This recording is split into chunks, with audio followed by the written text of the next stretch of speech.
Okay, so welcome everybody, and thank you for being here today for this special day. Today we celebrate the Doctor Honoris Causa award to Professor Raghuram Rajan. We begin the day with an excited presentation and debate on the latest book of Raghu entitled The Third Pillar, How the Market and State Left the Communities Behind. This will keep us busy for around 2 hours. The schedule of those 2 hours is the following. So first, Raghu is going to do the presentation of the book in around 1 hour. Then there will be a panel discussion. And finally, there will be time for questions from the audience. Let's start with the first part of the event. And let me introduce Professor Rajan. He's an Indian economist, and he's currently distinguished professor, service professor of Chicago Booth School of Business. He has been a traveler between the academic and the policy world, and he held positions such as the research director of the International Monetary Fund and the governor of the Federal Reserve Bank of India. He has written several books on how to save capitalism, how to cure the malaise of capitalism, and among those books there is the Fault Lines, who won the 2010 award from the Financial Times and McKinsey for the best business book of the year. And today he's going to present the book, The Third Pillar, who has been shortlisted for the 2009 edition of the same prize. So I think I would like you to join me in welcome Rajan for this presentation. Thank you very much for inviting me here today. As Leonardo pointed out, I have actually multiple sort of careers on the academic front. Much of my bread and butter is writing papers on corporate finance, banking, economic growth, and the role finance plays in it, as well as some on political economy. When I write for the broader public, it's been trying to distill some of the lessons from this kind of work, as well as my more general views as an economist, to talk about issues of the day. For the last 20 years or so, I've been increasingly worried about the fate of the global system as we know it, the system that worked so well after World War II and is now increasingly being threatened both from the inside and from the outside. And so each of my books reflects, hopefully, a broader awareness of some of the issues at work in Saving Capitalism from the Capitalists, which was the first book I wrote with Luigi Zingales.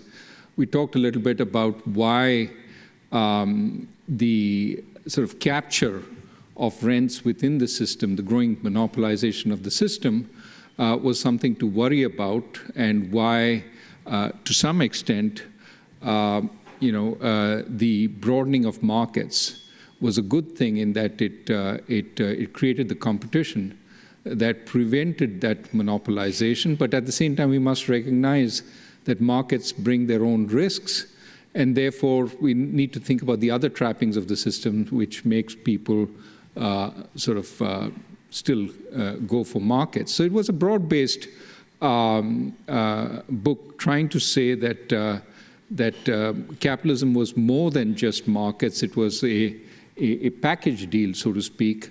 And if the package wasn't working, capitalism wouldn't work so well. But in general, the package aimed to try and keep markets open.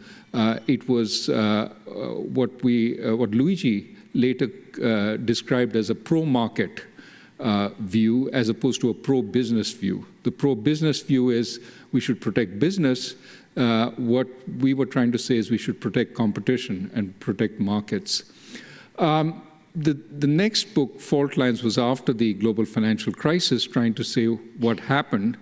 And of course, what happened was a complete deterioration in incentives in the financial markets in various ways, and that was an attempt to describe the breakdown in incentives. But I also tried to tie it to the political economy of what I thought was the desire to expand credit. And I thought what was happening then was everybody loved easy credit when it was going, simply because it took the need to do the other things that we needed to make a more equal society off the table. So long as people were able to borrow and finance consumption, they didn't need to worry about the fact that the incomes weren't growing that much. And if you look at consumption inequality, it was much less than income inequality. But if it's much less than income inequality, something has to be making up the difference, and that was debt. And that debt eventually led to the global financial crisis. And after that, I worried a little bit that, once again, what would happen is, since the old problem still remains, the inequality of opportunities that have grown in the capitalist system, that we would see an attack on markets as we saw in the 30s. And the attack would come first against the most defenseless markets, which is the foreign markets, the trade. And then it would come against the most defenseless people, which are the immigrants and the minorities. And that's precisely what we have seen. So as I said this in that book, I also started wondering about what exactly was breaking down in the capitalist system. Why were we so? Why was it not giving us as much hope as we had through much of the last century? That's why this book comes. It's there is a quote-unquote model in the book, and a model, as always, is a great abstraction. But the attempt is to go beyond sort of the previous books, which were basically looking at the challenge of markets versus government, which has been the historical debate, to introduce a third element. So markets is the economic side, government is the political side, but introduce the third element, the community. Now, the community is short form for a whole variety of things, and some people complain you're too broad. Well, that's the point about models. You're trying to simplify a lot, and sometimes you oversimplify. But the idea is family, the local neighborhood, the people around you, sometimes your extended family groups, your caste groups, all those I refer to as community, essentially the social component of your existence. And in today's world, it's your office colleagues and so on also. And I wanted to argue that, to my mind, is the weak link in the equilibrium that we saw post-World War II. It's the breakdown of the community, which is the most worrisome part of what's going on now. And in fact, what that does is it makes capitalism very unequal. The strength of capitalism is if you believe it is largely market-oriented and is comparative, it's a pro-market society, and we can argue a little bit about that also.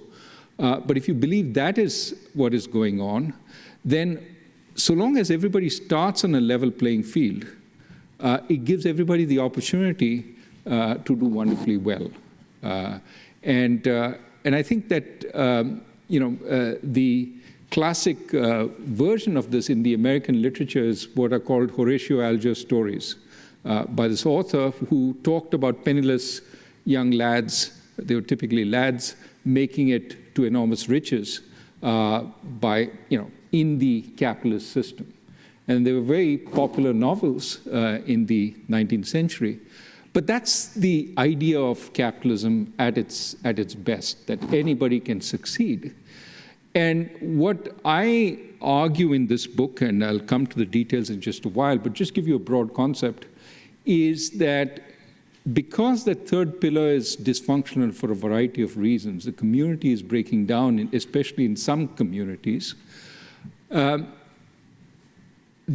requirements to get to the starting block in capitalism, your basic education, your basic nutrition, your basic healthcare, people are being provided that at much different levels. And so when you reach the starting point, you're already handicapped if you come from one of these communities versus if you come from one of those communities. And as a result, capitalism is no longer a level playing field.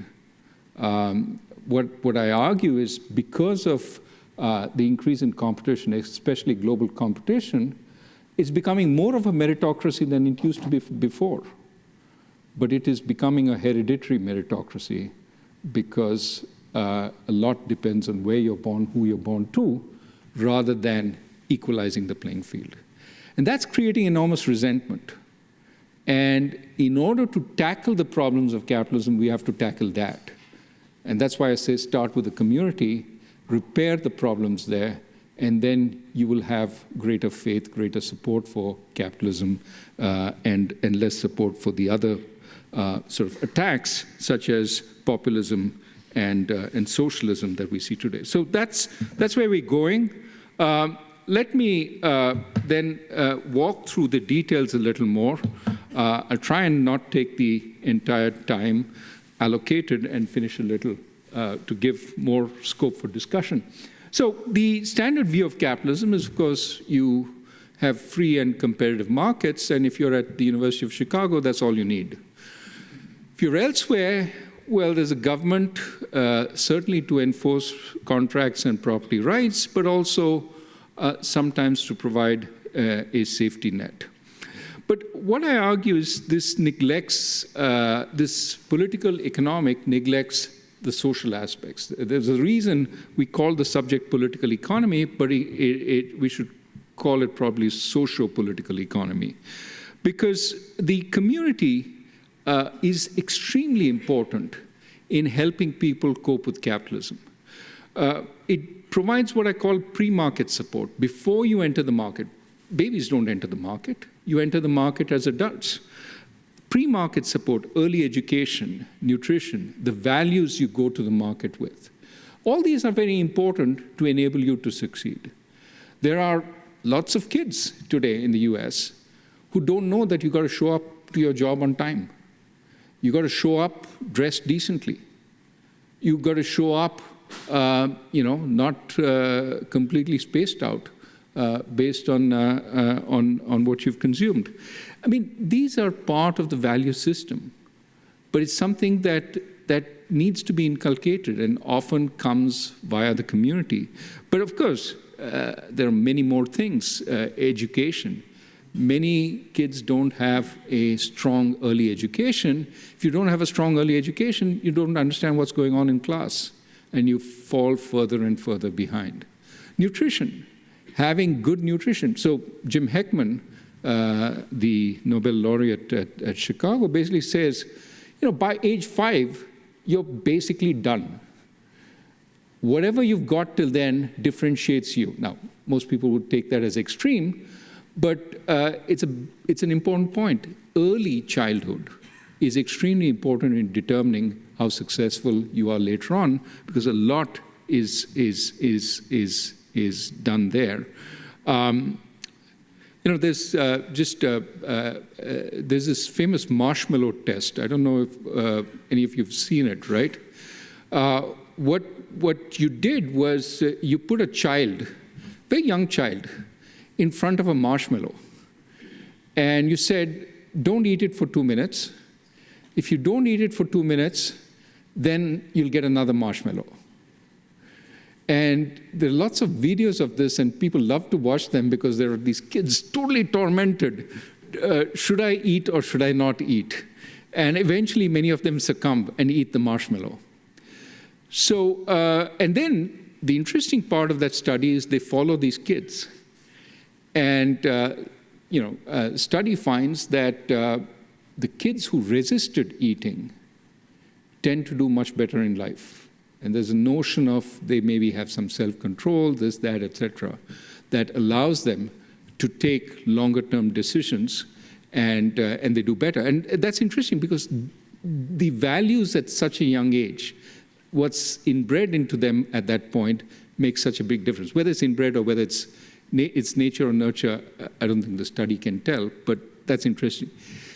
Another study tries to say it's more nurture in the following sense, that these researchers basically said the kids who come in here and who come from a family where there are many children fighting over few resources are likely to say the only safe marshmallow is the one that's in my mouth. If it's there, somebody else can take it. And so if you are in a poor family where you've got multiple siblings fighting over resources, you're unlikely to be patient. You're unlikely to wait. You want to consume quickly because that's where it's safe. While if you are from a wealthy family, you're a single kid, whatever, you're more likely to be patient. And unfortunately, society values that patience. And the way they tried to test this idea was they got a research associate to come to these kids before. And in one, these kids were told, I'm going to give you a sticker if you do something. And half the time, the research associate reneged on the promise to give the sticker. And half the time, they actually gave the sticker when the kid did something. And, surprise, surprise, they found that the kids who got the sticker were much more willing to wait and not eat the marshmallow because they believed the system worked. While the kids that were reneged on and were cheated on before thought the system didn't work and ate the marshmallow quickly. And that's an argument to say the system matters and early values matter. That's a long way of saying this pre-market support is extremely important, prepares you for success in society. If you don't get it, you don't do well. So that's the unequal opportunity, which is so detrimental to any support for capitalism, because once you start thinking there's unequal opportunity, capitalism is a mixture of hard work, luck, et cetera, et cetera. Everybody knows success doesn't always come. But at least the starting point should be equal. That's one of the virtues of capitalism. If the starting point is unequal, there's a lot of distrust, dislike. And the second thing is safety nets. That over time, we've realized there is a lot of bad luck in capitalism. There is market-wide distress. And so safety nets are also important. If you fall off, something to catch you. Now, you can think of these as complementing each other, but they're also, in a sense, substitutes. In the US, it always used to have, historically, till about the 1960s, an extraordinarily good education system. And because it had a strong education system and prepared people for the market much better, they typically didn't need such a strong safety net. The supports were weaker. In fact, it's harder to create those supports, as Alessina and Glaser suggest in a book, in a country which is more diverse, where you have large minorities, because the problem with safety nets is always there's a worry that the undeserving other is benefiting from that. The lazy wastrel is benefiting. And typically, if you're a different ethnic group, they must be the lazy ones. So you can see that in surveys of immigration today. The immigrants are typically thought of as being lazy, et cetera, much more than the actual numbers suggest.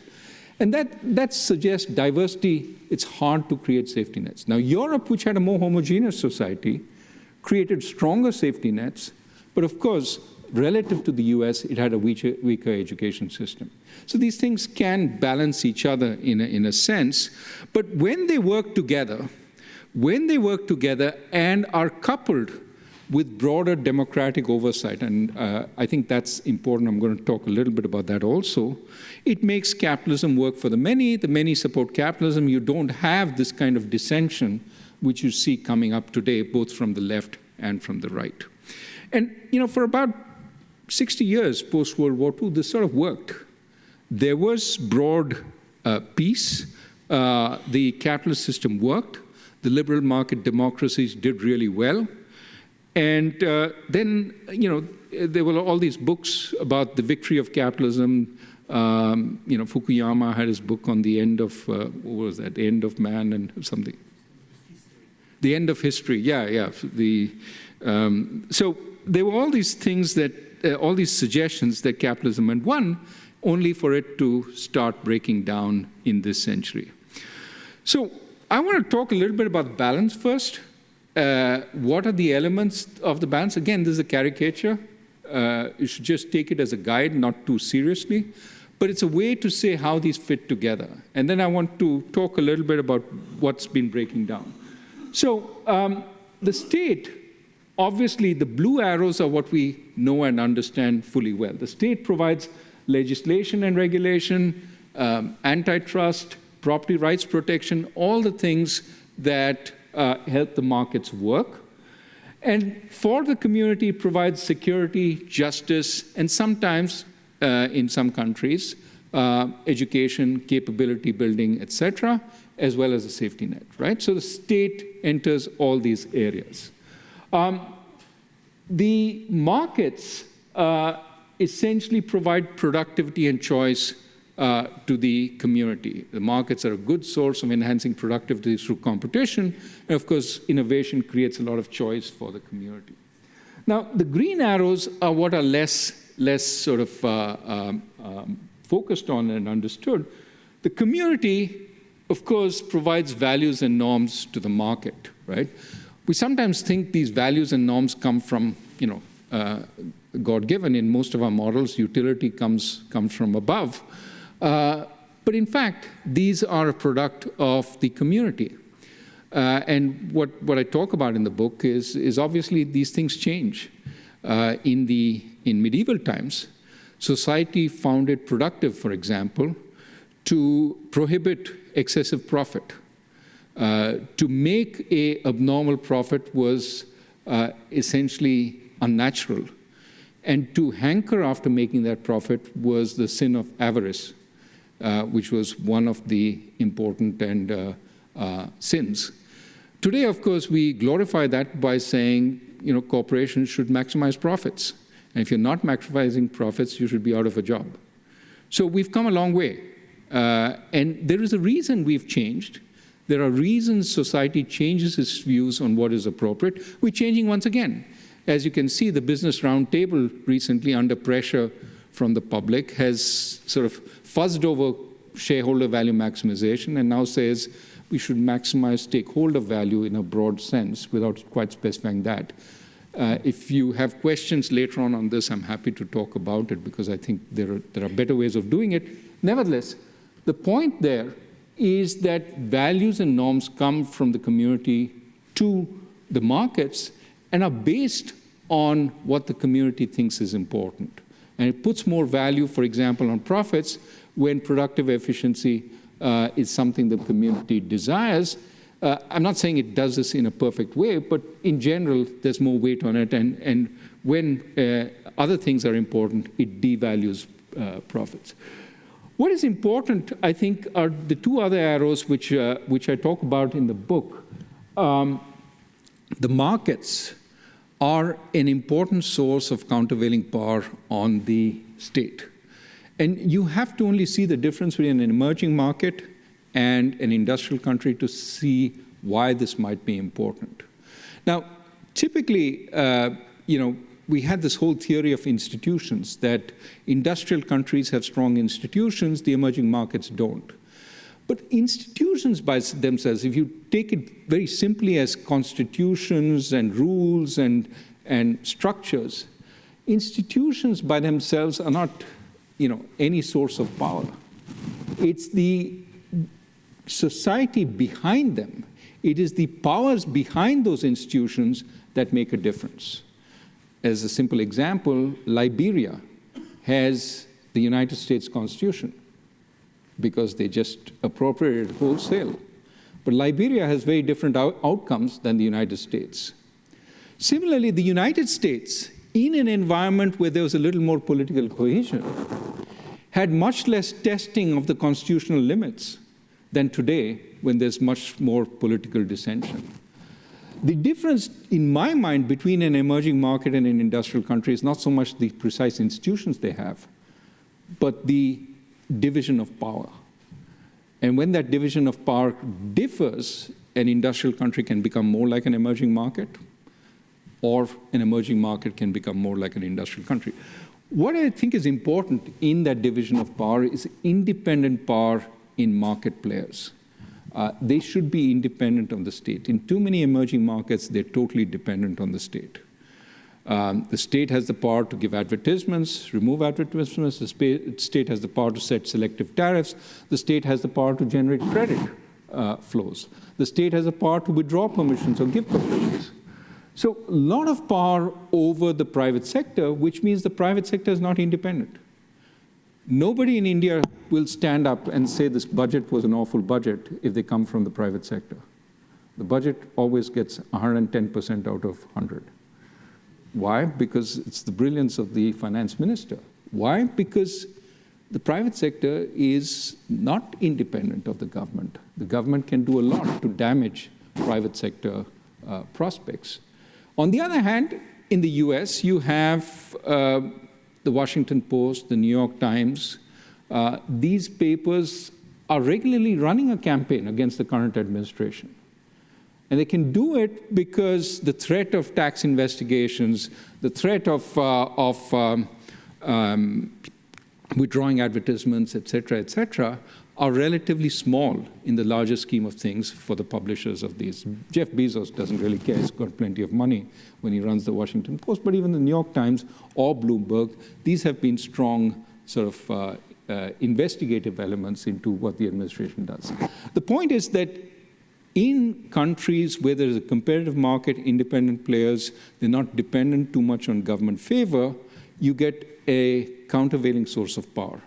In countries where there's a lot more capture, there are few players, there's a lot more cronyism, and the government controls a lot of disbursing favors or withdrawing them, then they become dependent. You don't have the independent source of power. It becomes much more authoritarian, and typically authoritarian veers towards cronyism rather than competition.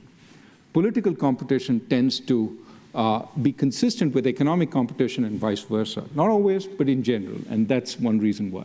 And lastly, the community provides democratic oversight over the state and its coziness with the market. So Adam Smith's biggest fear was not so much the state itself.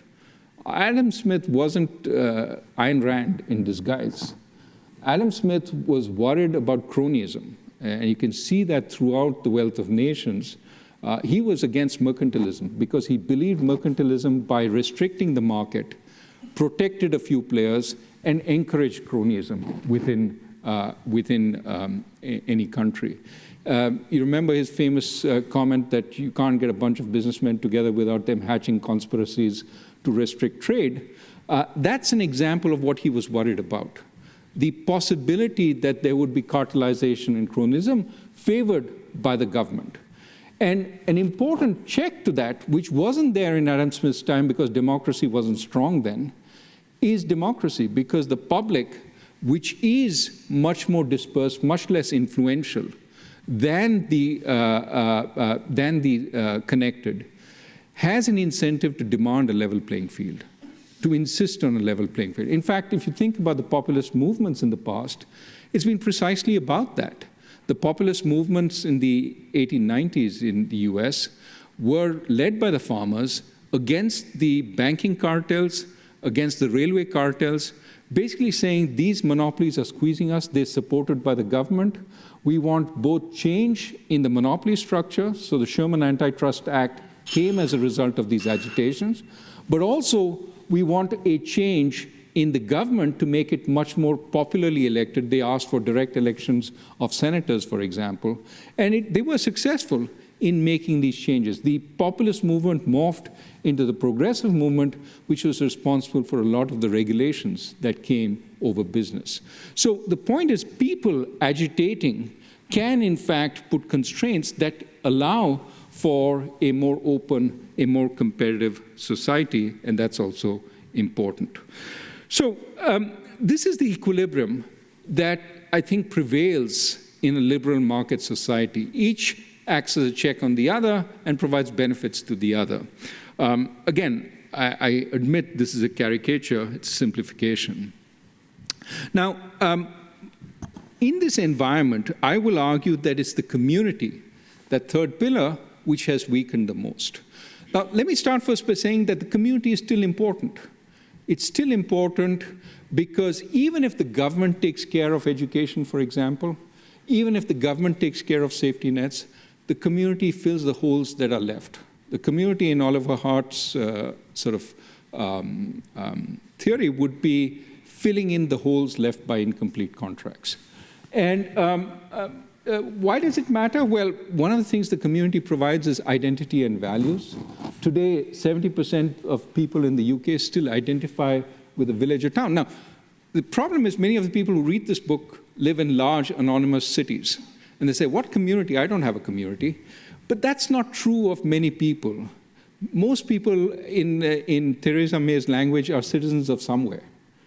It's only us who are citizens of nowhere. But even we have communities within our towns, within our cities. We have communities that we build. But these communities, for many people, are big sources of identity. That's where they grew up. That's where they go back to. And it's also very important in terms of preparing for markets. The work that Raj Chetty has done is particularly interesting here. What he shows is if you move from a community with poor outcomes, I'll explain what those outcomes are, to a community with better outcomes.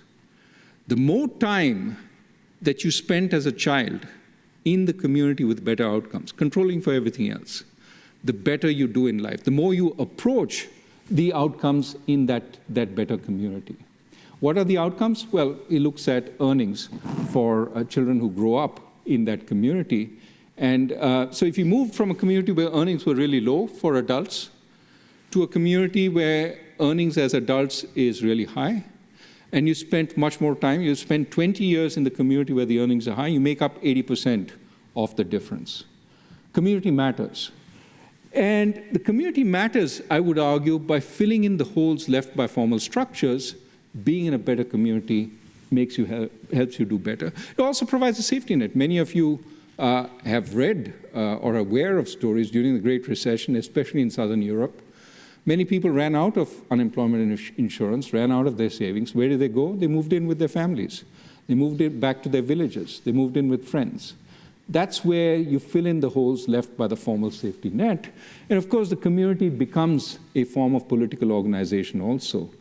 Where do you start your political organization? It's around the local community. So community, I would argue, still plays important roles in nurture first, in giving kids values, in helping them prepare for school, getting them into schools, making sure the schools work well, etc.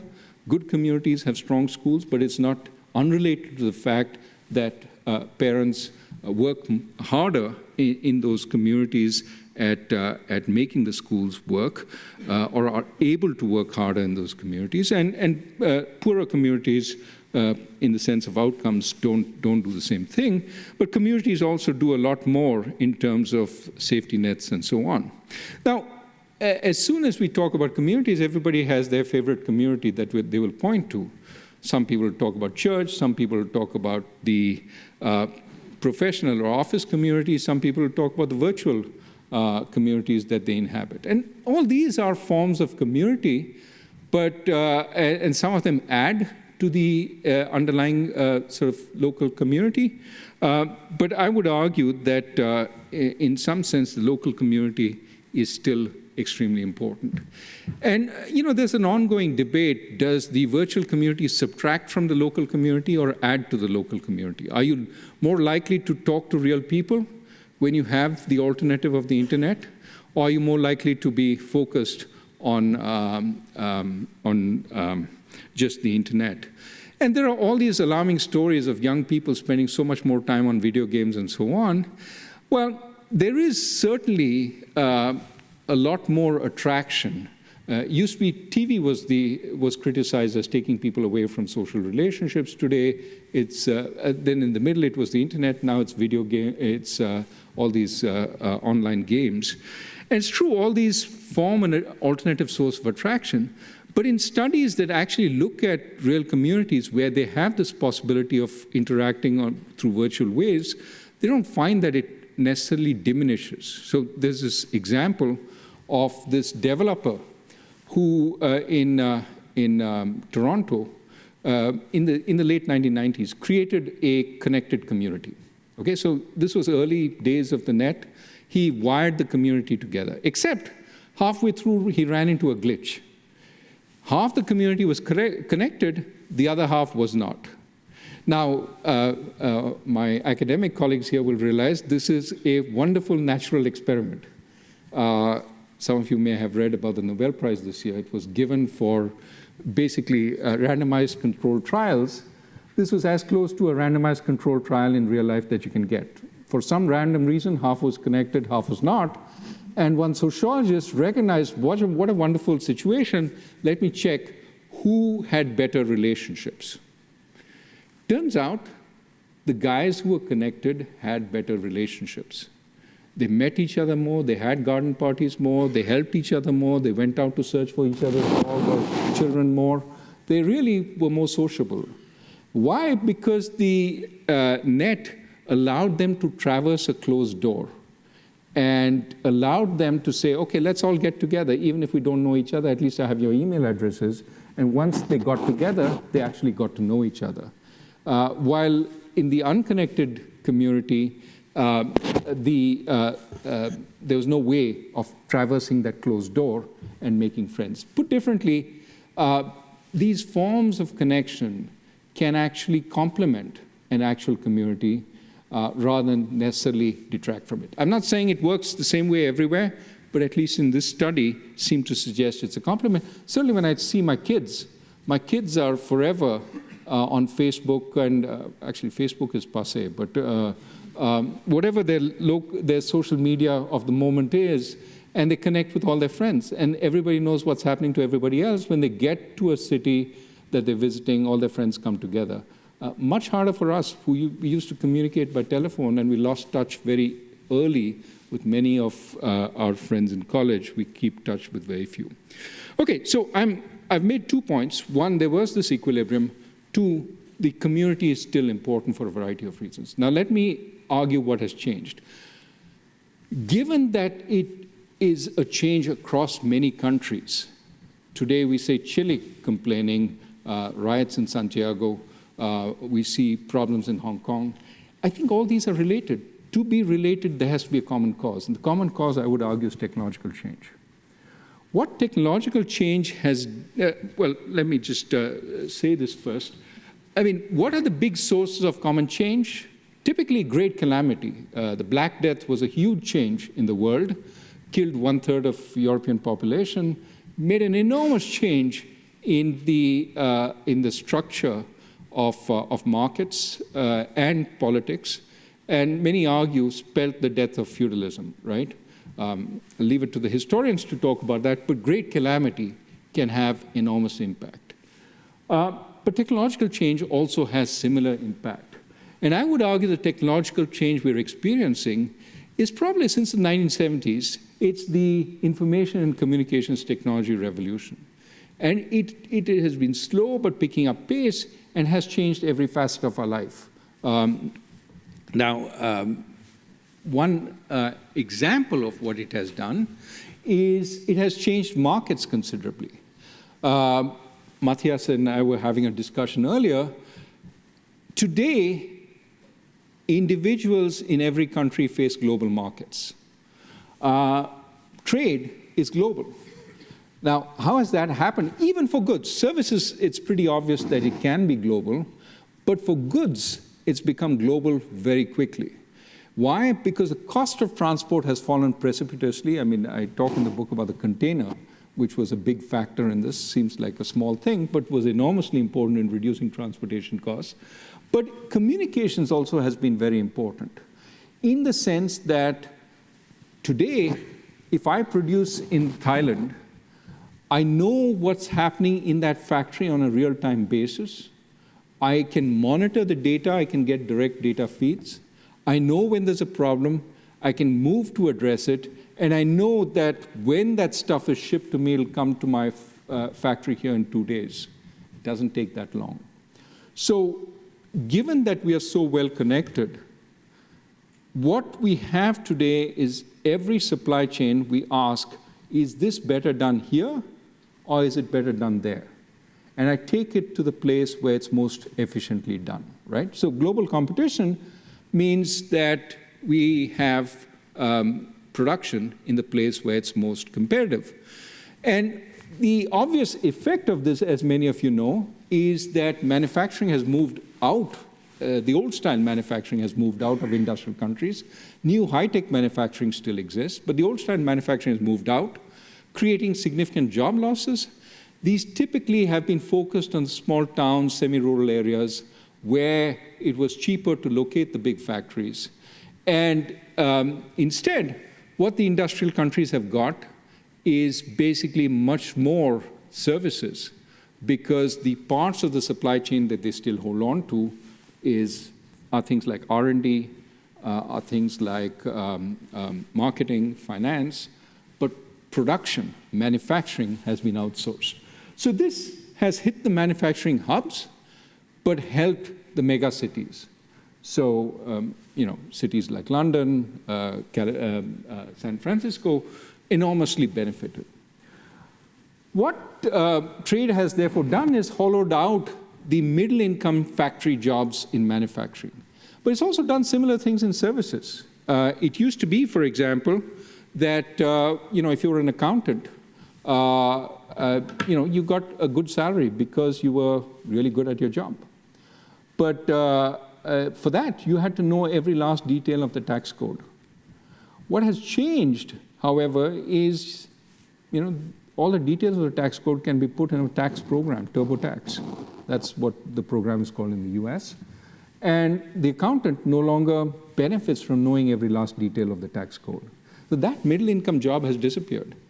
Instead, you have a high school grad who knows how to use computers, who now can essentially use TurboTax and service a lot of people who want tax help.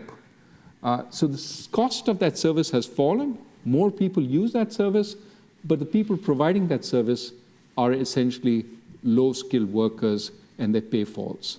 That tax accountant no longer has a job. Now, he could move up and become much more specialized, be an accountant to the very wealthy, look at their specific cases, create the appropriate tax shelter for them. But that's a very highly remunerated job, much more customized, far fewer, requires the best skills, right? So what we've got is a hollowing out of middle-income jobs. There are many studies showing this across Europe, in the United States, and jobs at the upper end, jobs at the lower end. Because there are lots of jobs created at the lower end, we have very low unemployment. But because these jobs don't satisfy as much as those middle-income jobs, we have a lot of angst, even in this midst of relatively low unemployment. Of course, a number of people have also left the workforce. The problem is, to jump from this job to that job, you need a significant upgrade in your skills and education. So in terms of putting pressure on pre-market support, that's become much higher today than it used to be in the past. You need significantly more pre-market support. Last point I want to make is, anybody know the lady on the left and the lady on the right? Let's try the lady on the right. She should be more obvious. That's Taylor Swift, American diva. The lady on the left is Elizabeth Billington, which none of you have seen because she used to be an opera singer in 1801. She was a star of the London Opera in that year, and she made about 10,000 pounds.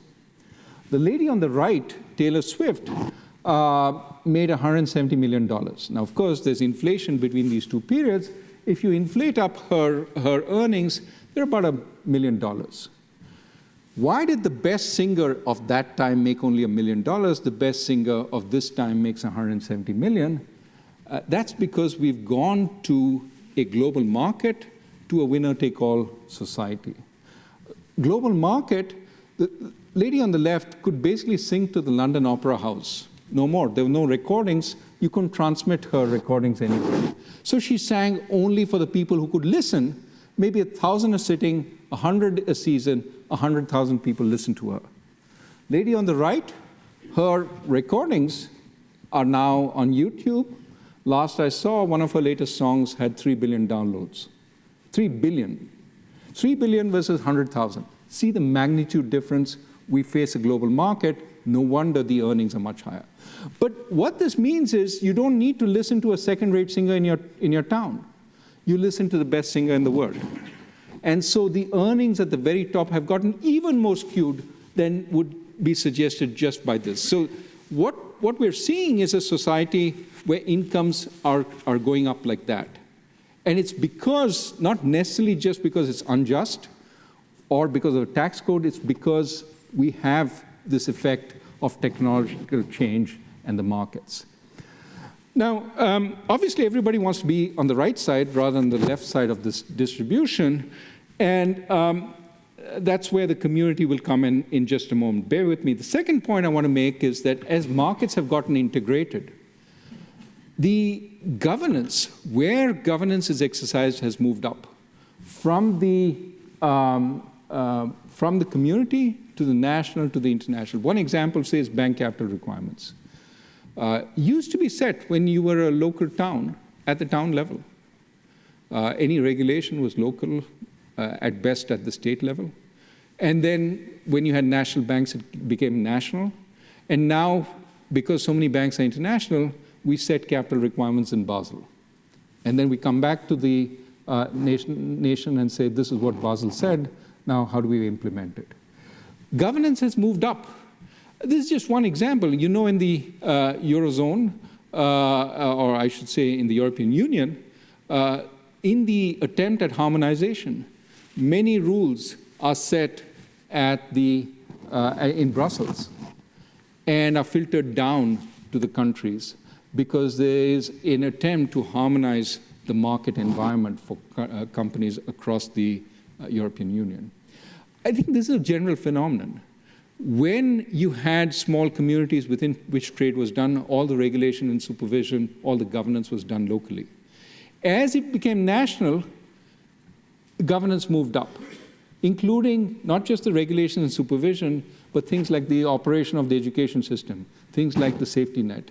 There's more and more pressure for uniformity, and so less and less is left at the community level. Today in the United States, many communities don't decide the curriculum.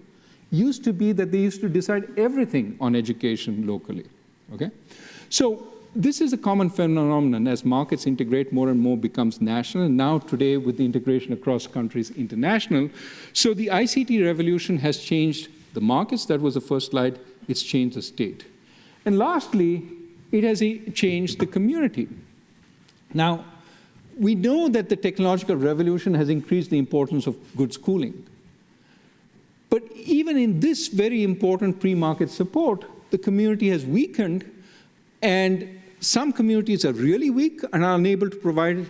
Some communities are really strong and are able to do it really well. But the communities that are really weak start by being hit by economic forces, the rural, semi-urban communities that lost manufacturing jobs. So they've been hit differentially by the forces of globalization. They've also been disempowered because of the market integration and the movement upwards in governance powers. There's much less they can do locally. And they're also disintegrating because now that they cannot provide the kind of basic capabilities because they don't have the economic power as well as the political power to do what they want, the schools are falling in quality, the facilities they have are falling in quality. Anybody who can leave, leaves. And so who are the people who leave? Typically the people who are more successful, who have opportunities elsewhere, who are already skilled. And you can see this again in the data.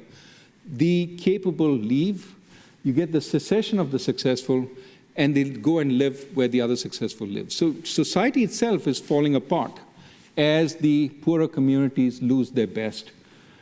And the community is unable to provide the right level of pre-market support, and opportunity is becoming transparent and is becoming unequal. And of course, this is a major explanation for the widespread populist anger. And they have, the politicians find somebody to blame. It's the corrupt elite, or it's the minorities or the immigrant, depending on which political affiliation you have. And as the local community disintegrates, the national community is presented as an alternative. Think about nationalism. You belong to this larger community. And often it's ethnic nationalism. You belong to this larger white majority community or this larger Hindu majority community. That's your community. Forget about this local community. That's very dangerous. We've seen the consequences of that kind of nationalism. And it's terrible, especially in this kind of environment where we need to prepare people for the changing nature of work. And it's not redistribution, it's redistributing opportunity. And redistributing opportunity comes by enhancing their capabilities. That comes from improving the experience early on, strengthening the community. And of course, we have in many industrial countries, aging populations, unfunded entitlements. Who's going to do the work 20, 30 years from now when many people are really old? And with shrinking populations, to supplement that, certainly some notion of immigration is worth thinking about. The Japanese thought they would do it through robots. They now realize robots aren't going to be a perfect answer for a while. So there is more immigration now being contemplated even in Japan. So population aging is a big problem. And this anti-globalization, populist nationalism works against any solution to that. And of course, as populations in industrial countries age, we know demand doesn't come locally. Just look at Japan again. Japan is so dependent on foreign demand to fill its factories. You need to be open in order to benefit from the growth of the rest. Protectionism is the worst answer at this point for that. And of course, we have global problems like climate change. How do you get the other guys to the table when you're putting 25% tariffs on all their goods at this point? So not a good, effective answer. So I would argue that we need to do a couple of things. One, push power back from the international to the local. And I have this notion of responsible sovereignty at the international level. We can talk about that. I'm not going to talk about that just now. But at the local level, I talk about inclusive localism. More power to the community, but exercised in an inclusive way so that we don't get the communities of old, segregated, separated communities with high walls, but communities kept together with low walls and open to the flow of people and ideas and goods. So one example of this is a community near my home called Pilsen. And I want to talk a little bit about community revival because I think important to restoring a sense that capitalism works is reviving the communities that are falling behind. And again, many communities differ in what their most significant problem is. In Pilsen, it was crime. In the late 1980s, they had 21 gangs over a 2-mile stretch of the high street fighting each other. The death rate because of crime, because of murder by the gangs, was something like the death rate on the Eastern Front during World War II. It was really horrendous. This was a war zone. And when a pastor found a body outside the church and said, we need to do something about this and we can't just wait for the outside, some people in the community got together and started what they called was the Resurrection Project. They nominated one of themselves as a leader, and today, nearly 30 years later, he's still there running the project. They've brought something like $450 million of investment into the community over this time. That leadership is extremely important because the first thing they realized was we need to bring down crime if we have to have any chance of succeeding. How do we bring down crime? Well, it has to be a community effort. So they got, for example, the community to petition the city authorities to close down the bars where some of these criminals congregated, withdraw the license. They got people to come out on the streets when criminal incidents happened so that the criminals had less space to do more. They got people to report these incidents to the police, but collectively, so that individuals weren't targeted by the gangs, you snitched on us, and so on. So they got people to engage. They got people to engage even on simple things like cleaning up the neighborhood. Who would come to a neighborhood which looks run down? Take pride in your neighborhood, clean it up. They got, this notion of community engagement is extremely important in revival because once the community feels part of the revival process, people will start doing things. A lot of the problems in downtrodden communities is apathy. Nobody cares, nobody's going to do anything. That's why these communities tend to fall even further. So engagement was very, very important. They got that engagement. Now, it would be good if this community had more powers to act. For example, what businesses do you attract to a particular community? That's an important thing for a community to be able to do, because downtrodden communities can try and attract business by making themselves more attractive to business itself. Now, this notion of more community power is something that is very strong in Switzerland, for example. Switzerland has this principle of subsidiarity where no power is exercised at a higher level than it ought to be. It's exercised at the lowest administrative level at which it can be done efficiently. This is a very Catholic principle, as many of you know. And in Switzerland, for example, the federal government looks after the National Institutes of Technology. The cantons look after the high schools, while the municipalities look after the primary schools. So each level has something to do, but also looks after the level which is most suited to look after. And therefore, they feel engaged, they feel they have power. This is something that's worth contemplating. We have elevated powers too much. And that's why you get cries like the Brexit cry, take back control. It's take back control from Brussels to London, but it's also don't leave the power in London. Take back control from London to Northern England, to Manchester, to Leeds, and within Leeds to the local municipalities. That's a very strong cry today.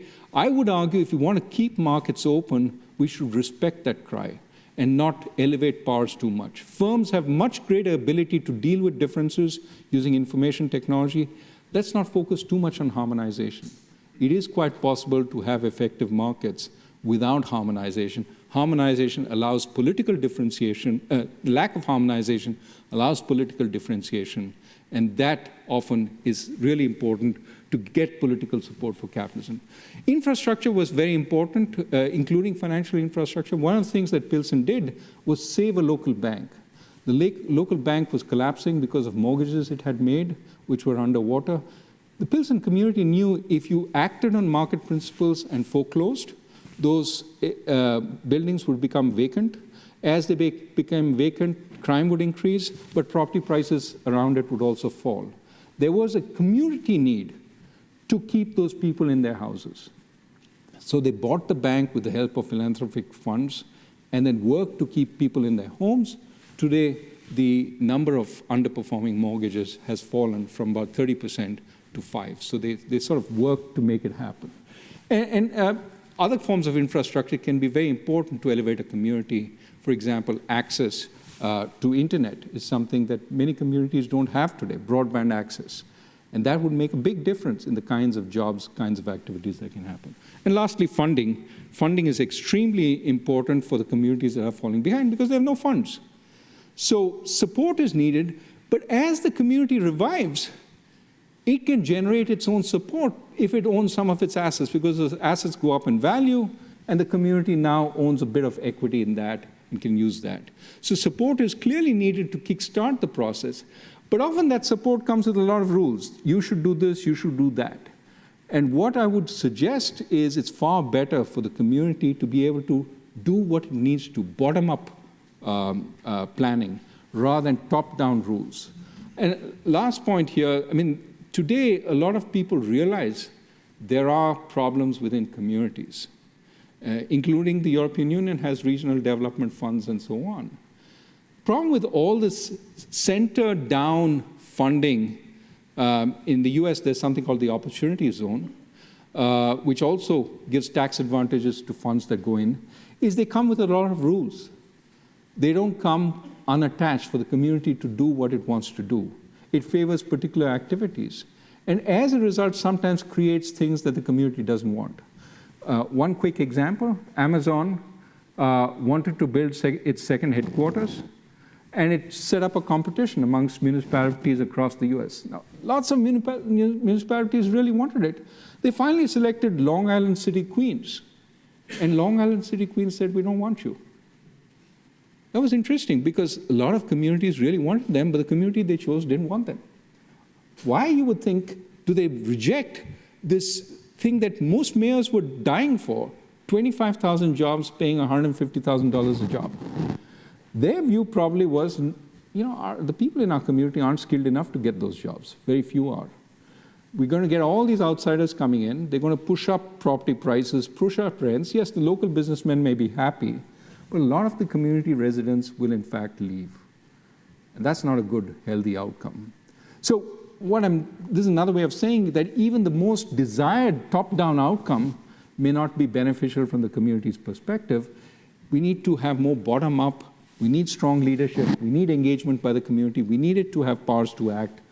Some outside support is needed in building infrastructure and funding, but together, I think we can find ways to revive these communities that have fallen behind, and that will give much more support to capitalism than anything else. And last point about inclusive, and I'll end here.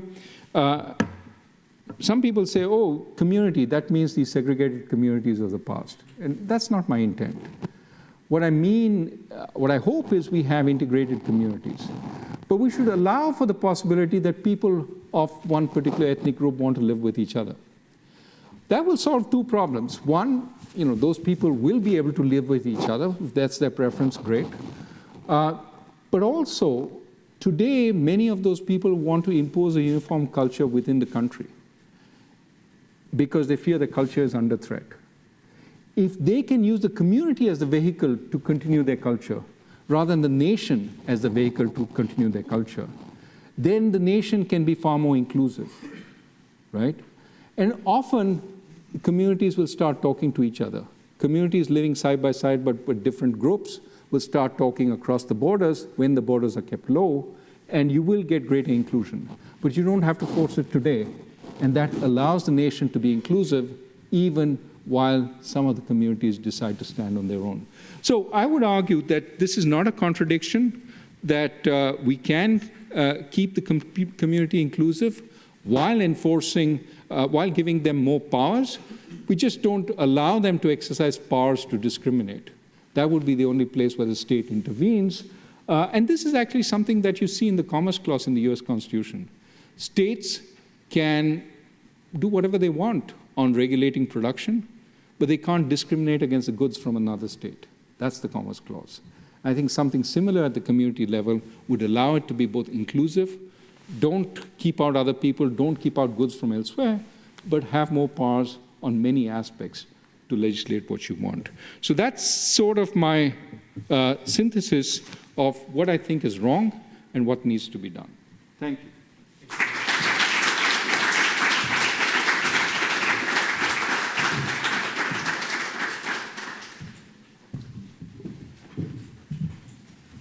Okay, thank you very much. So now we move to the panel discussion, and the two panelists were so kind to prepare presentation for that. So let me load it. Voila. So as a panelist, we have we start with François Maniquet, who holds a PhD from the University of Namur, and he's also a Frankie laureate. He's currently the research director of CORE.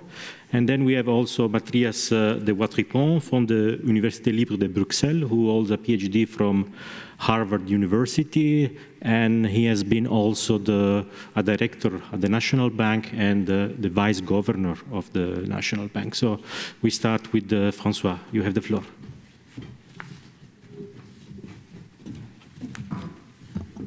Thank you. You forgot to mention that Matthias is also a laureate of the Frankie Prize. Yes, exactly. Sorry. Okay. So, good afternoon, everybody, and thanks especially to Leo for having me today.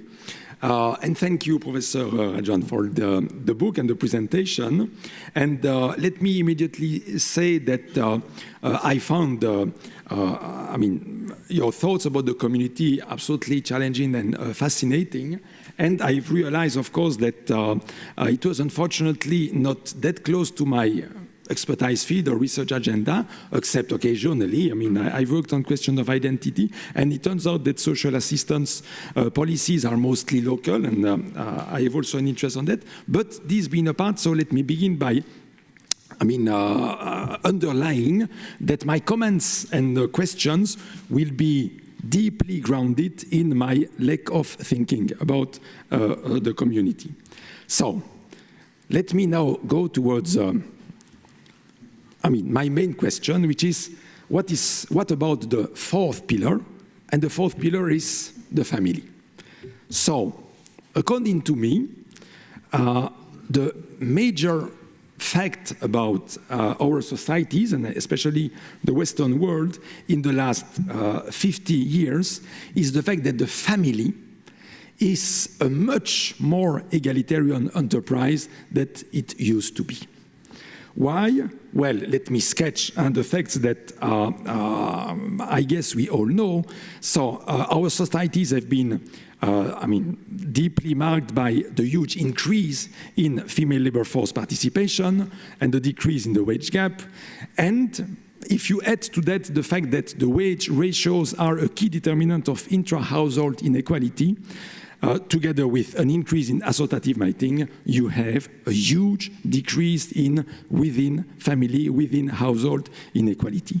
So let me just spend a couple of minutes illustrating that in the case of this country, Belgium. And this, this graph is drawn from a book that I have co-authored with many people and published a few months ago.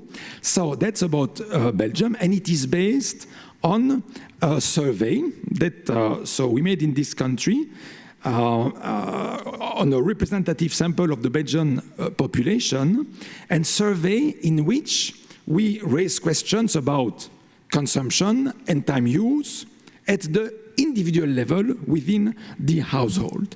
And so based on that, we were able to measure how much, the inequality, the within couple members inequality. And you see that the first thing, so the y-axis is the share obtained by women in the total consumption. And you see that that share goes basically from 1/3 to 2/3. So the household, the couples, remain an inegalitarian enterprise. But you see, and this is what we have in this graph, that this inequality is best explained as incredibly well explained or correlated to the wage ratio. So sorry for it to be in French. The book is in French and Dutch, but not yet in English. And so what do we have on the x-axis? We have the wage ratios. So to make it simple, it is restricted to couples in which both members work. So we are immune from the imputation of the wage exercises. Parentheses, when we do it, it does not change the picture. But so it is really the hourly wage rate of the wife over the hourly wage rate of the man. And what do we see? So we see how close to that relationship the way,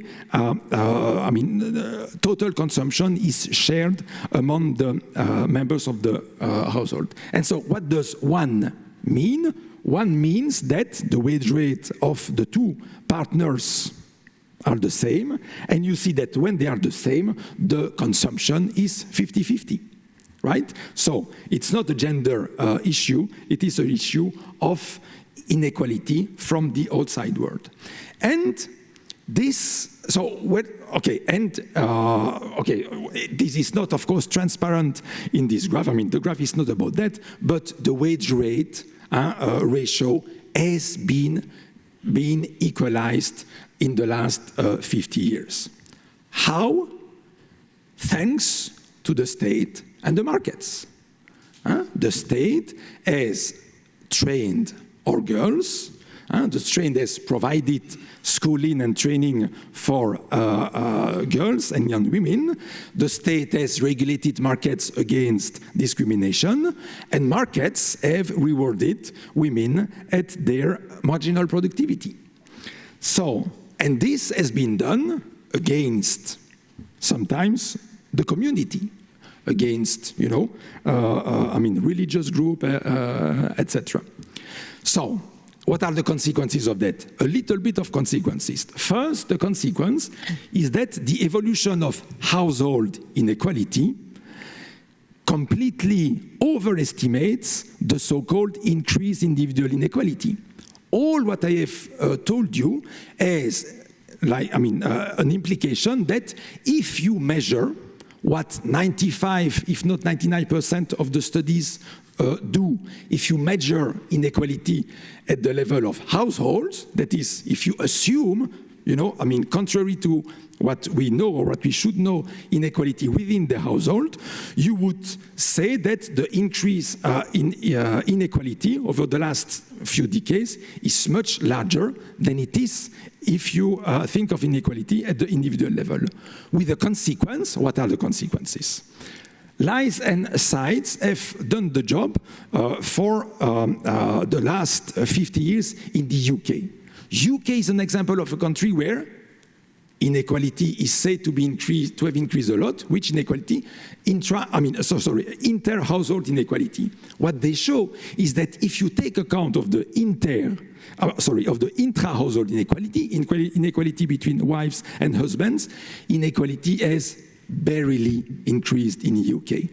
In France, no increase. In this country, decrease, huge decrease in inequality. In this country, we have reached an historical low in inter-individual inequality, which does not prevent us from having populism and all the disease of these days. Okay, so second inequality. Second consequence, in low growth inequality, in low growth economies, let's say in no growth economies, if there is a decrease in inequality, some lose, some win. Who lose? Men lose, women have gained.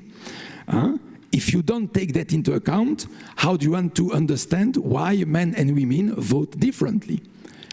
As you may know, after the case Deaton kind of evidence, even the life expectancy of white, blue-collar men in the US has decreased, and that's the only group that has seen this decrease.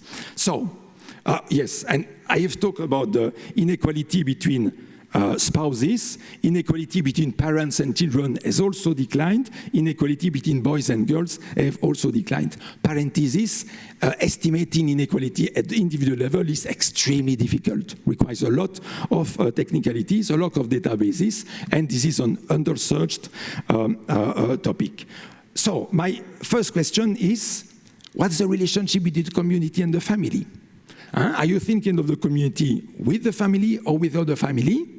And shouldn't we make maybe more distinction than what can be thought immediately? Second question, we live a time of low growth, so parenthesis, low growth in Europe, it is well known. In the US, the median income has been almost not risen in the last, 20, 25 years. So which means that if we take the 60 or 70%, the lower, poorer people in the US, which is still, a huge amount of people, it is basically a no-growth society. So no growth, inequality increases or decreases, whatever, some lose and some gain. And I do believe that the fact that some lose is the major reason why we have, the problems that we have, and we should not look at inequality at all. But anyway, so then the question is, some lose, some gain, but within communities or between communities? If it is within communities, that means that the shocks are towards the communities as well. And so then, focusing on communities, is quite a promising thing. How could communities play the role against this inequality in the shocks?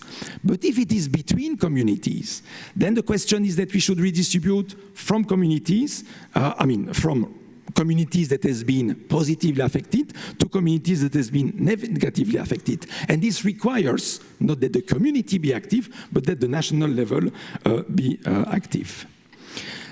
And yes, and my last point, do I have time? 1 minute. No, I can stop here then. It's enough, no? You can make your last point. I can make my last point, thank you. So, the last point is, for me, that, there is a threat to social cohesion now that comes from the fact that the rich population, the population of rich people in our societies have changed. you know, I mean, 1 century ago, maybe more than that, who were the rich people? The rich people was the people living in the castle, you know, either in the middle of the village or close to the village, having the right of vote, you know, like in the UK, etc. Now, the population of rich or very rich people has completely changed. Now it is made out of, you know, I mean, football players, okay, that's an anecdote, but it is made of, you know, entrepreneurs that have made, I mean, fortunes in a few years, etc. And the behavior of those people has changed. Lack of investment in the local community. You know, it was the role of the rich to invest in the local community. It's no longer the case. Conspicuous consumption and mostly fiscal evasion. So I do take that, so the behavior of the super rich now as a major threat to social cohesion. And then the question is, could it come back? I mean, could we re-socialize the rich, or I mean, increase the social responsibility of the rich? And then my question is it a local community question? By this, to simplify, say that let us take the community as given, and it is something that should take place in the community, or is it a call for a larger integration of the world, for more globalization, for more at the international level, in order to have the world itself become our community? Thank you. Thank you very much.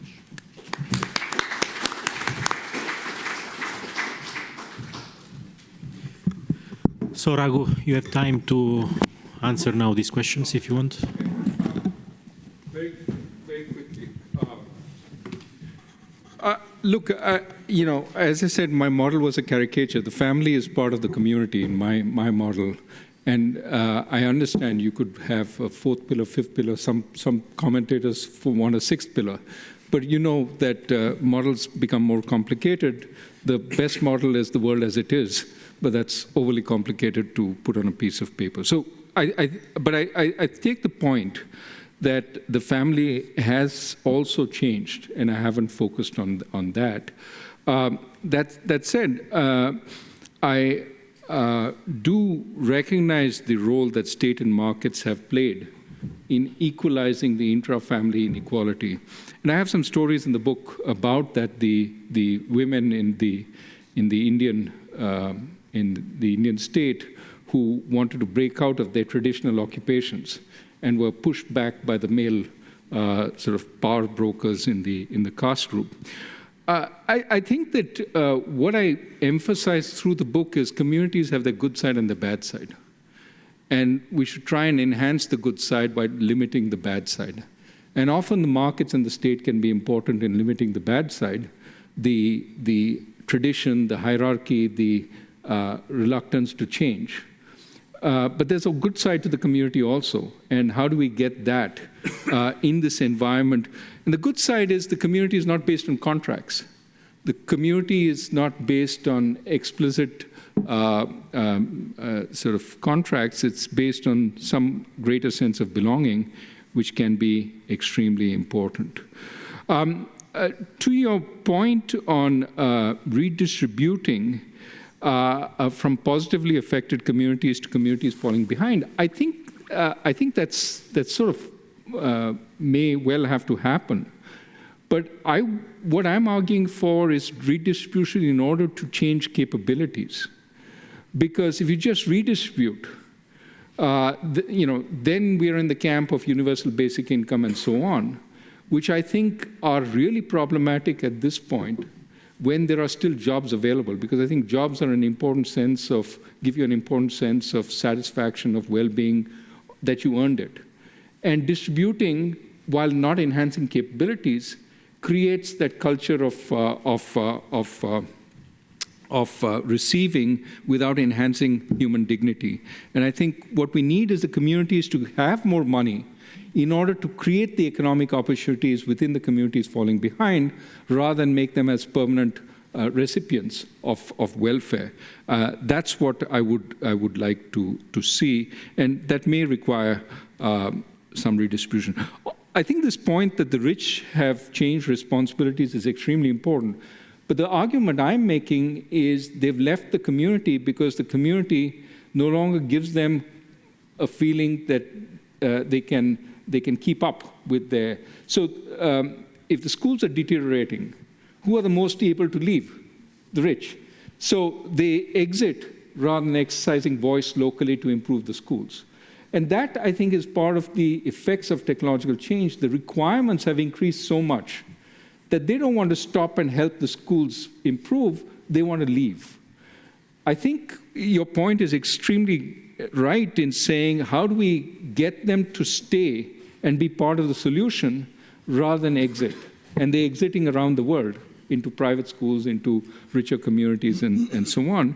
And there, I think there might be some role for the state, some kind of tax preference for staying in deteriorating communities.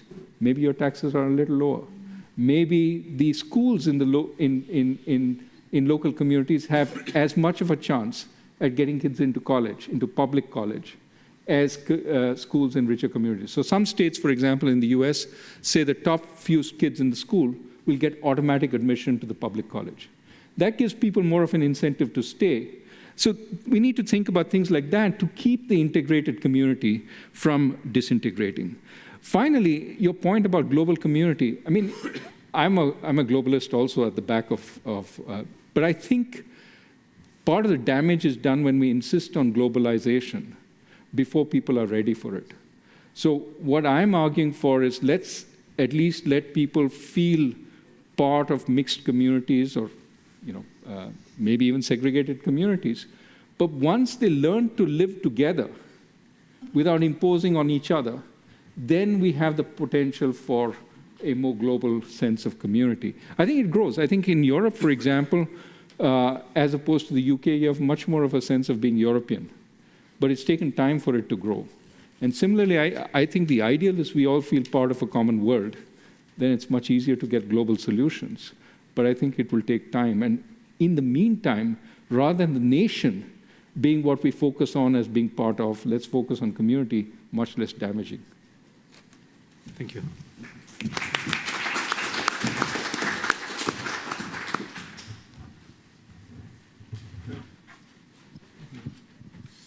Thank you. I have to find more slides.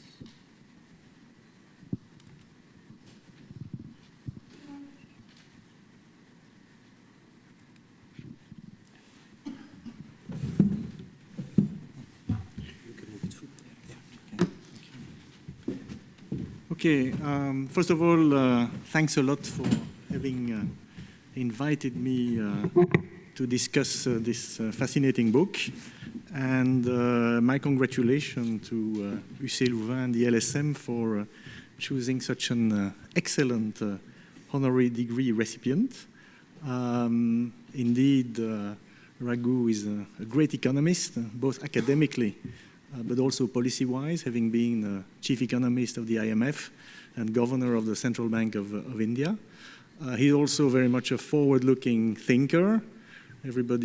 Most people know about his famous 2005 Jackson Hole intervention, where he was clearly fighting the conventional wisdom, but he was right. At times you are right against the majority. His subsequent book, Fault Lines, talking about how the unwillingness to redistribute taxes from rich to poor led to this other idea of let's relax credit standards, which came back the subprime catastrophe. So I think that's very good. This book here is also concerned about, well, that book was already concerned about the perils of inequality. And of course, there was also this earlier book with Luigi Zingales about saving capitalism from the capitalists. And I think, indeed, Raghu has tried to think like some other thinkers, among others, the greatest economist of the 20th century, John Maynard Keynes, how to make capitalism sustainable. And I think that's, of course, very important. Now, of course, inequality is still with us, more than ever, we could say. Corporate behemoths are also very much with us, more than ever, I would say, with the GAFAs and so on. It has been documented, among others, by Belgian economists Jan de Lucker and Jan Eickhout. Now, Raghu told me there are some Chicago people who have come up with some new evidence on this that qualify a bit, but the view that somehow competition policy is not really up to the job these days, I think is relevant. The thesis of this book is to say, well, communities can help in this new global age as an addition to the market and the state. My view is that I think it's a very interesting, intriguing, and valuable idea, but I see it more as a complement than a substitute to changes in other policies on taxation, on public good provision, on redistributive expenditure, on the labor capital balance, and on competition policy. But I do think it's, as I say, as a complement, it's very helpful, and I would also argue at the end that maybe it's an opportunity here to connect with other social sciences than just economics, because a lot of it has to do about what people feel and not just how much they earn. And I'll come back to that at the end. So Raghu works in the US. Clearly there it's very clear that next to the evolution of technology and trade, which is partly technology induced, there have been multiple policy factors that since the arrival of Ronald Reagan in 1980 at the presidency of the US have, I think, all played in the same direction in terms of increasing inequality. There has been this huge shift in taxation, and there is a new book in the Piketty tradition by Saez and Zuckman that just came out that has this pretty impressive chart, I think, and I think it will be a chart that will be discussed a lot in the next presidential campaign about the effective income tax rate summed over federal, state, and local taxes of the 400 richest families and of the bottom 50% of the income distribution in the US. And you see that for the bottom 50%, there is roughly stability somewhere between 20 and 30, or even 22 and 25 or something, between 1960 and 2018, while for the super rich, it goes from close to 60% to now, for the first time, below the effective tax rate on income. The US does not have wealth tax, and now it's below that of the the bottom 50%. Now the last part is the Trump tax cut. The big one is the Reagan tax cut, but you see this trend, which I think is a huge trend. And as a number of people argue, the US in the 1960s was not growing less fast than today. So that, I think, is a very important aspect. There has been also a sustained attack since Ronald Reagan on private sector unions that have almost disappeared in the US. This has been very well documented by Richard Freeman in a number of writings. There has been the shareholder value revolution. It's partly what François was talking about the role of societal role of the shareholder class, let me say, and the fact that greed is good and the like. People like Bengt Holmström or Raghu's colleague Steve Kaplan have documented that. The fact that now, while until the 70s, management and workers were much more aligned than today, where most of the compensation of managers today is in stocks and stock options. So they have changed. And then finally, the lagging relative educational achievement. The US was a leader in the 1960s in the OECD. Today, it's not anymore. Now, the US still has the best universities in the world, but they cater to the elite, global more and more, and US also. But clearly, today, college is super expensive and so on, and this idea of equality of opportunity has roughly disappeared. So I think that it is important to have changes in these 4 trends, because otherwise I think the incentive communities cannot play against that kind of thing. This huge pre-tax and post-tax income inequality is in fact very much ingrained now in the US political system, with a vicious circle of the influence of libertarian billionaires on politics. I mean, it's quite clear when you read the New York Times or the Washington Post, that are not communist newspapers, that you see that you don't have a level playing field. All of this increases the incentives of the rich or super rich to secede, and of poorer communities to decline, as stressed in the book. And my first question would be, can we address these issues without a program a la Elizabeth Warren or Bernie Sanders? I'm not saying that they will win the election. In fact, there is a big question mark there.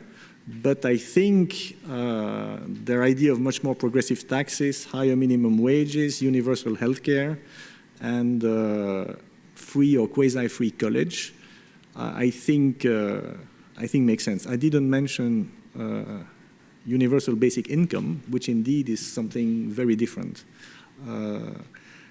Also, one question, what do you see as role for the trade unions? How much are they part of the 3rd pillar? They're typically what they try and do, and Richard Freeman has documented that well, they fight for not just jobs, but good jobs.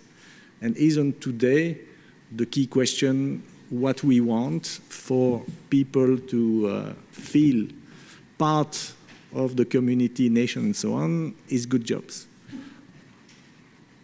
Now, let me, after having pushed towards the left, let me still talk about, okay, I've decided to call it the European paradox. At some level, all West European countries have most of what Warren and Sanders advocate. Very, very cheap higher education.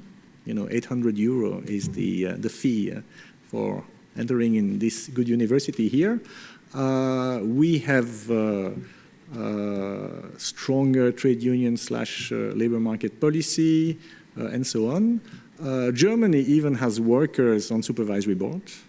I still think a big problem in Europe is that we have unfair tax system, where we have much more, well, really excessive tax competition, especially on capital income and the like. So that is clearly a problem of Europe. But otherwise, you could argue that we are already doing it, and income inequality has grown significantly less than in the US. The Piketty et al. World Inequality Report 2008 documents that pretty well.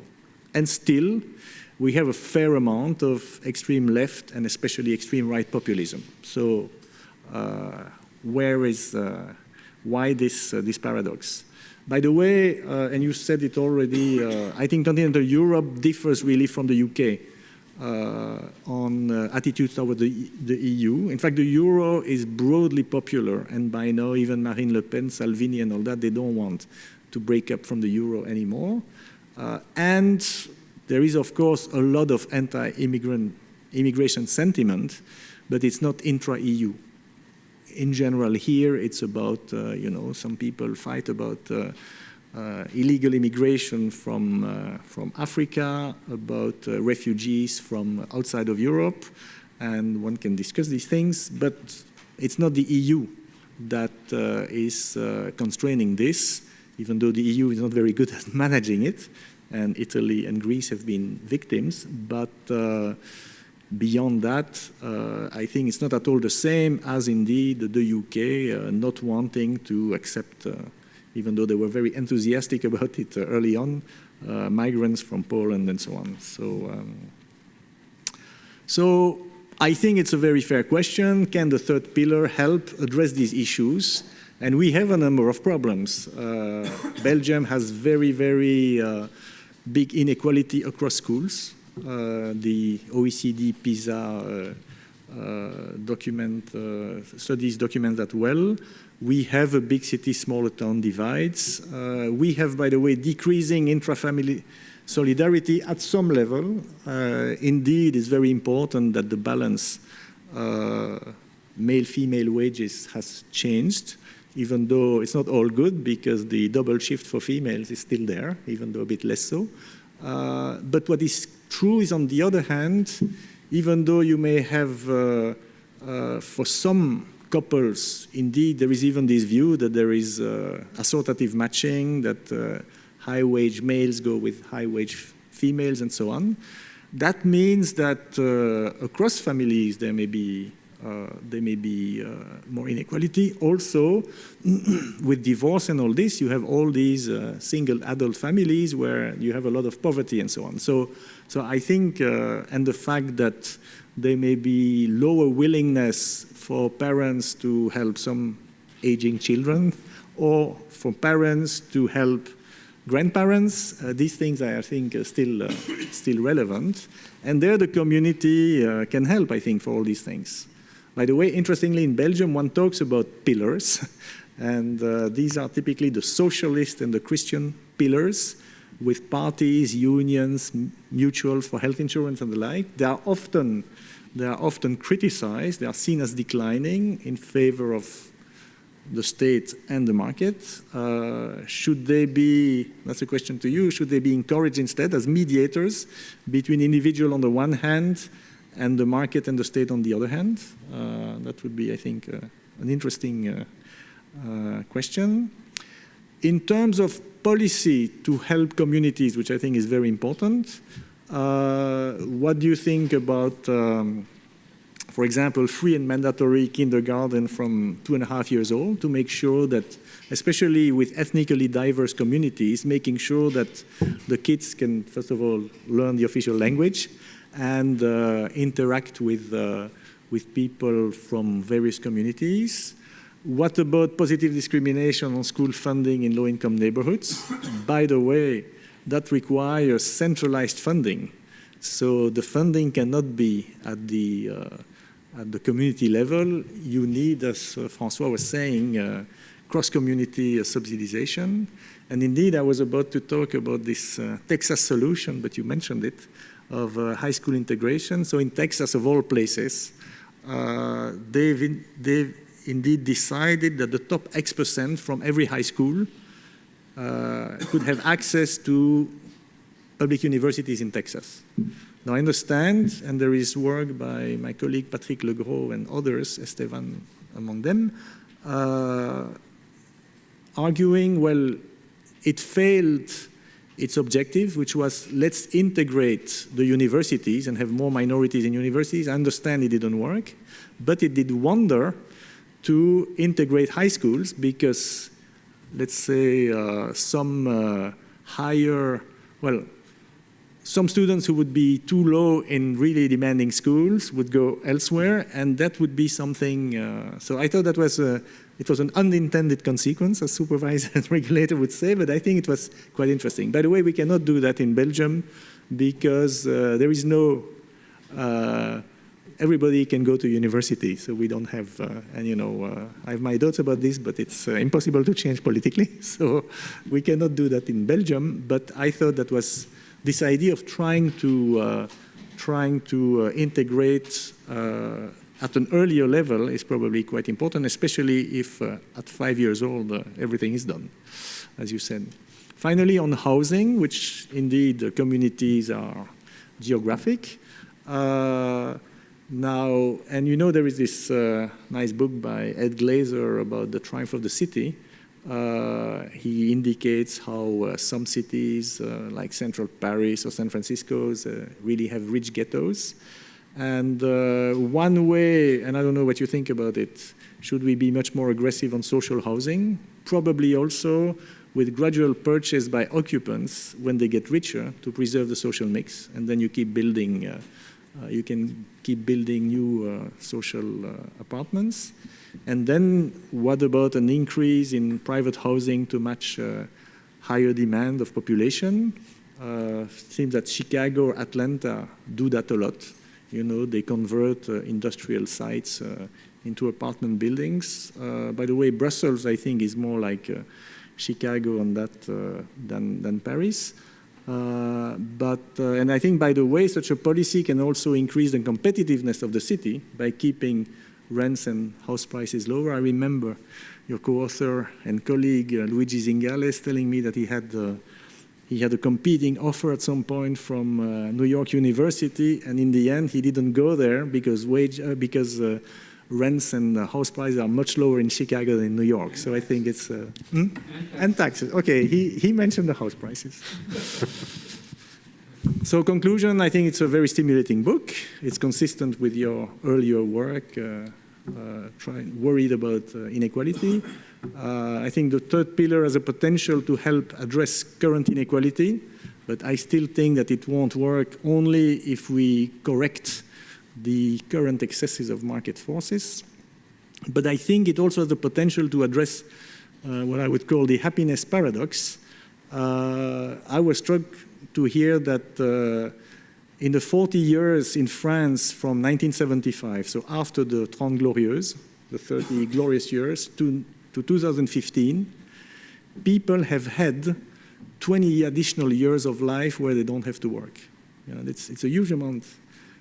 Plus 10 years in life expectancy. Now it's leveling off, but it's typically plus 3 months every year. Huh?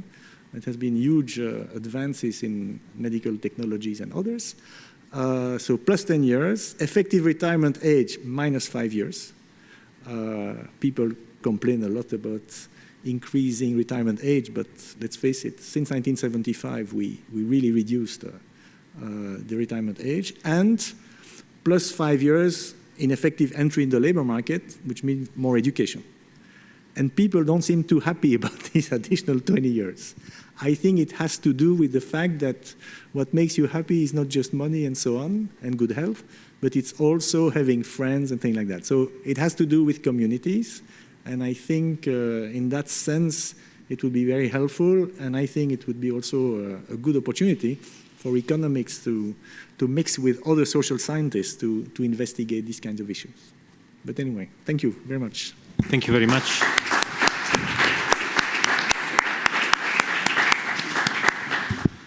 Oh, come here. Okay. Well, again, great set of comments like the first set. And I have to acknowledge, Matthias taught me way back, maybe 30 years ago, a little more than that. He taught me contract theory, which was the subject which made me interested in all I did subsequently. So thank you for putting me on the right track. So it seems I did well. Huh? I did well. Well, I agree with much of what Matthias said. So, I mean, some minor sort of, I would say, qualifications.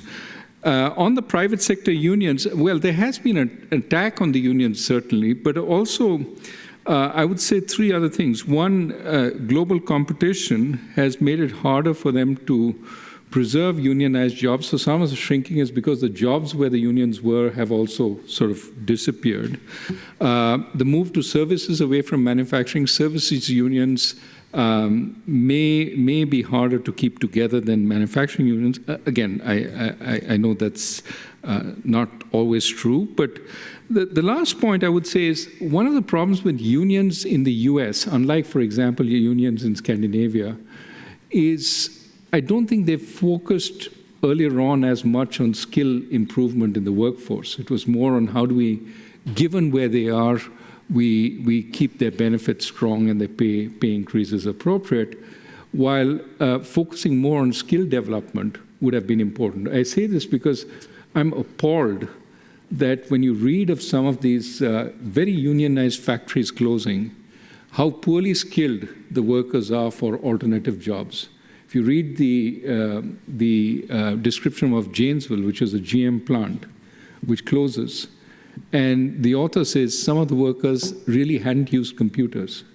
This is in 2007, 8, when not using computers, you can't be a serious part of the workforce if you have no idea how to use a computer.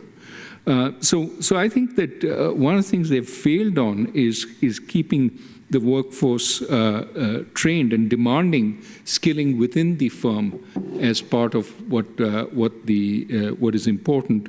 And I think that, I suspect there's now attempts to revive the unions, but I think they could be in places where they're strong, certainly Scandinavia, an important part of the solution.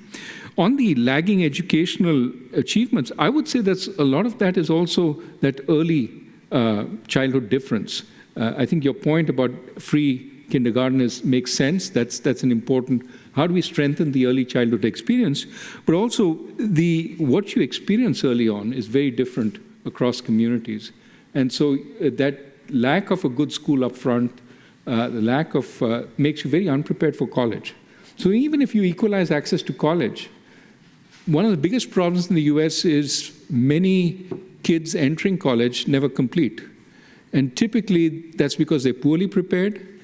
College is expensive. They take on enormous amounts of debt, and finally they drop out because they simply are not prepared. That means the problem lies not so much in the college, but in the schools they attend before, that they're not being prepared adequately. So I think I would agree with what you're saying, but we need to also focus on the community as the basis for preparation.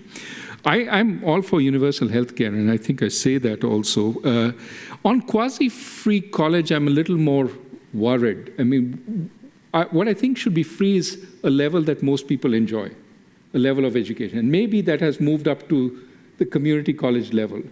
The problem with Warren's proposal to go to four-year college and forgive all the college debt is that's a huge transfer to the middle class, as opposed to a benefit for the lower middle class. So you have to worry, are there better uses of your money?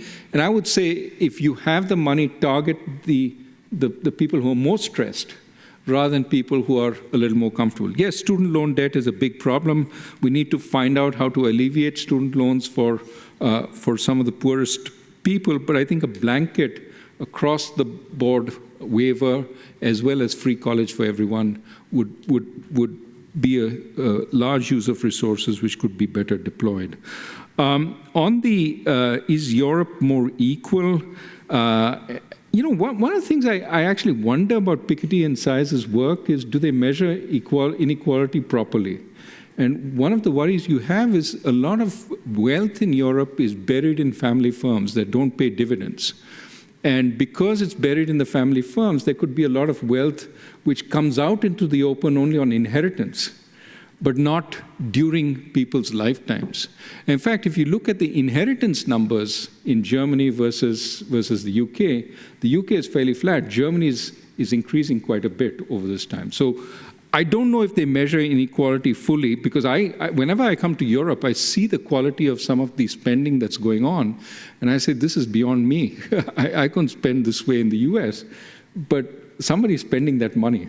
This is very anecdotal. I'm just saying that it seems to me that there are ways the rich have of enjoying their money in Europe, which tells me that they're not any less enjoyable than in the US. Broadly, let's. I think churches and trade unions have an important role to play. I want to look up this reference, the Estevan reference. I hadn't seen that, but that's exactly what I was saying. That you equalize at the school level. I'm sort of sorry to see that it doesn't work as well at the college level, and I know that there is some debate going on about this. I will find that paper. Finally. On the housing, I'm absolutely with you that we need to create more affordable housing in the cities. In fact, we need to reduce the zoning laws. That's the place where I said inclusive versus localism.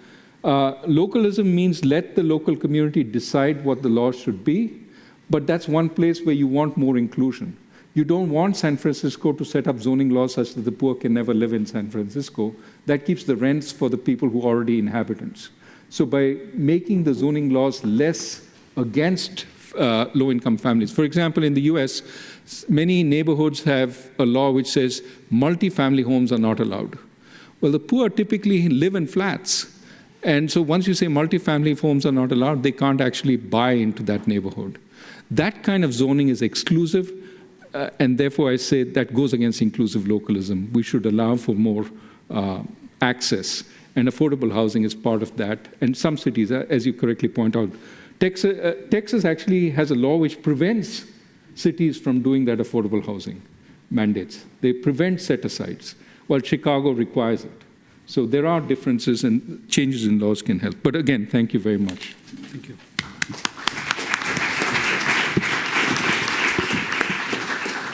So I would like to open the floor for a couple of questions from the audience.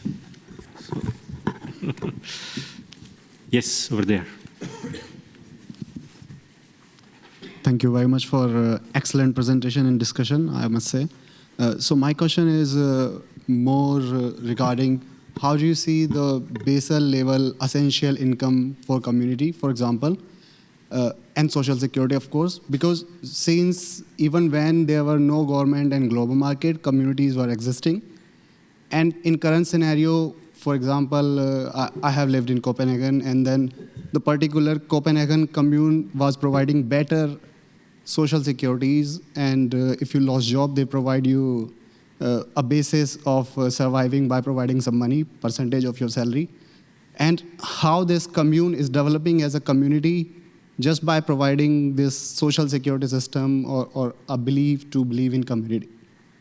So my question is, before this globalization and everything started, religion was the belief or a mean of connecting people each other as a community. How do you see that, the contrast between religion nowadays and then social security or confidence in community as a financial support?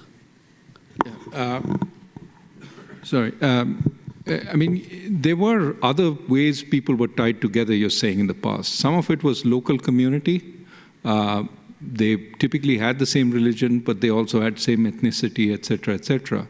And many were extended families, so it was the same larger group. Or in India, it was the caste group. So people felt a sense of kinship.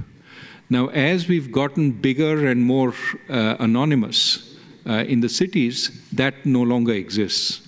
And therefore, we have more formal systems such as you said, social security, more formal or unemployment insurance, more formal systems of protection. But they're formal. And in order to prevent people misusing them and relying overly on them, there are stop dates. You can only get unemployment insurance for such time, et cetera, et cetera. And what I've been arguing is, even there, the community can help by sort of being more sensitive to particular circumstances. And if you are trying hard but you can't find a job, are there ways that it can protect you without creating the moral hazard that people worry about normally, that people will use the system and misuse it. So is the church useful? The church is useful, but so are any other connections. I think the church is an important source of connection. That's to Matthias's point. And religion can be an important source of connection across people. But there could be others also, unions, professional groups, those also. But a lot of it is neighborhood. The people you see, you feel more of a connection with. Hello, thank you very much for the presentation. You said during the presentation that you had more to say about this letter written by the Business Roundtable and about this tension between shareholder value maximization, stakeholder primacy. So could you please come back to this point which you said was very important? Thank you. Thanks. You were paying attention. So thank you. Look, I think shareholder value maximization was problematic in one sense and right in another sense. It was right for its time because that was a time where corporations were under tremendous pressure to do things that were often beyond them. So what seems to have triggered that particular article by Milton Friedman was the notion that corporations had a role to play in controlling inflation. They were raising prices, so he said there were people who were saying it was a corporation's duty to participate in the national program to contain prices by not raising the prices of goods. And you can imagine that was a red flag to an economist from Chicago. Prices obviously signal something. By suppressing price rise, the corporation is not helping the country, but also not helping itself. So he wrote that piece as saying, look, they really have no other role other than maximizing value. But he added some caveats, which was staying within the laws of the land. And implicitly, I presume that also meant not changing them in their own favor. So if you can change the laws to maximize corporate value, then that would be problematic, right? Because these are a big source of power. But his point was an attempt to get the corporation away from doing all the other things that it was doing, but also give some way of checking whether, in fact, it was doing what was right and reasonable. Now, I think it's too narrow because shareholders are just one part of the stakeholders. And it's sort of maximizing shareholder value is maximizing corporate value when everybody else is a fixed claim holder. It's the same thing. But of course, we know everybody is not a fixed claim holder. People who have invested in the firm long term can be implicit equity holders, so to speak. And if you're maximizing only shareholders, you risk reducing the value of the firm by not caring about these others. The classic example in finance is when there's a debt-equity conflict. You can maximize the value of debt by suppressing the value of, maximize the value of equity by suppressing the value of debt, taking negative NPV projects, right? And the classic example of that is the savings and loans in the US. So that's a bad thing.